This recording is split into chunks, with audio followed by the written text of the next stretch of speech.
Hello and welcome to a special two-part interview with the American Ambassador David Mulford.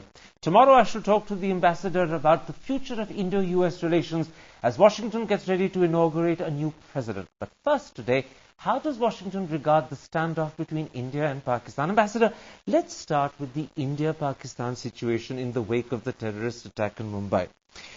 Earlier this week, a dossier containing the information or evidence collected by the Indian government was given to you. What's your assessment of its content? Well, from what I've seen, it involves a great deal of material, which is very credible material, which has been derived by the Indian government, but also to some extent by the FBI cooperating in Mumbai with the authorities there. And the package is, I think, very credible. Now, you use the word material. Does that mean it's information or is it evidence? Well, I'm not a lawyer, so probably I'm not a very good person to answer that. But it is information which tells very compelling facts. So I'm not a judge about what the rules of evidence are in a court and that sort of thing, but it certainly is an accurate account of what happened. And you described it as credible. I noticed you used that word twice.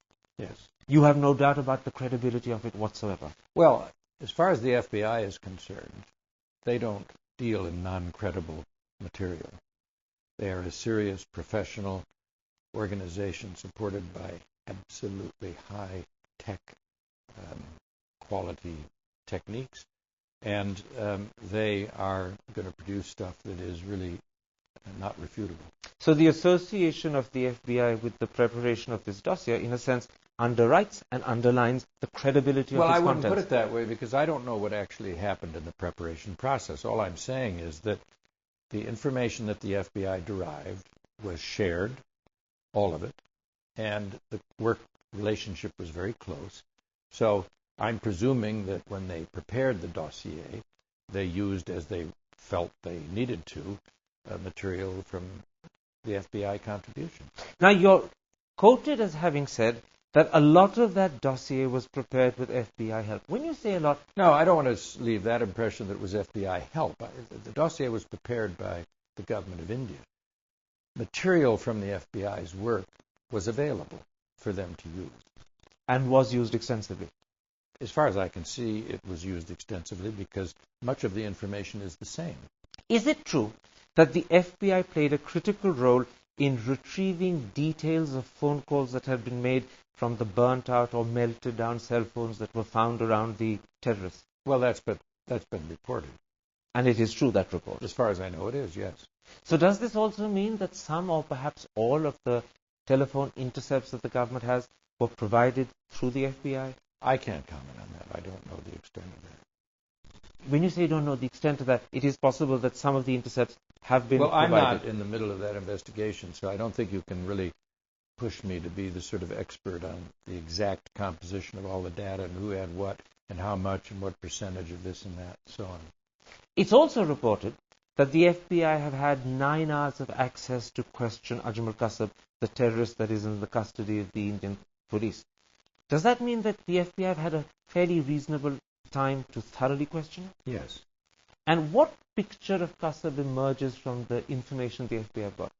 I think the picture that's been presented. So the FBI impression of Kasab accords fairly closely with that which the Indian government has explained to the Indian people through the press? I would say yes. In other words, the FBI backs up the government's version. There is no different version that they have.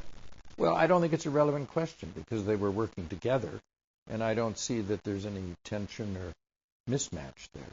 Now, as you know, after a lot of confusion, perhaps even after some contradiction, Pakistan has accepted eventually that Kasab is a Pakistani citizen. But what is your impression of the other 9 terrorists? Do you, or does the FBI, or does the American government believe that they too are Pakistani?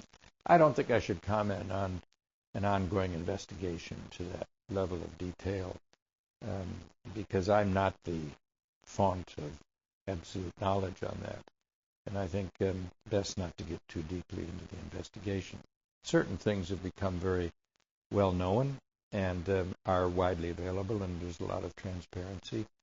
involved, but there's some things that aren't, and I don't think I should be the one to try to get in the middle of that.